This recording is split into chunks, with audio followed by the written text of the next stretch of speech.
Ovaj kurvaluk sa satanom se desio na Kritu 2016. na dan 50. u vrijeme predstavljanja onog đavoljeg seljenskog sabora kojeg Aspida Amfilohije naziva svetim.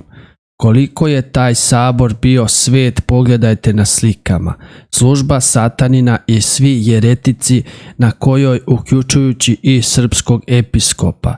Inače, ovaj vučji sabor je završio i na fresci u jednome hramu Podgorici po želji i zalaganju Amfilohija Radovića.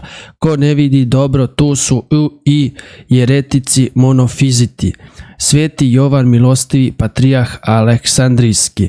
Nikada u ovoj prilici ne povezujte se sa jereticima i povrh svega nikada ne učestvujte u svetoj pričesti s njima, čak ako bi i ostao bez pričesti celog života svog, jer u datim okolnostima ne možeš pronaći zajednicu saborne crkve, jer kao što smo venčani sa ženom u ovom materijalnom svetu i zabranjeno nam je Božjim zakonima da je napustimo i sjedinimo se sa drugom ženom, iako moramo provesti mnogo vremena u nekoj udaljenoj zemlji, za šta bi bili kažnjeni ako narušimo naša obećanja venčana, kako ćemo onda, budući da smo jedinjeni s Bogom kroz pravoslavnu veru sabornu crkvu.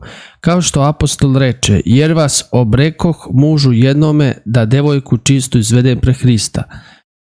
Kako ćemo izbeći kaznu koja u veku nadolazi, čeka jeretike ako okajamo pravoslavnu svetu veru kroz bludničenje sa jereticima. Zajedništvo se zove tako jer onaj koji je zajedništvo ima zajedništvo i u skladu je s onima koji su u zajedništvu.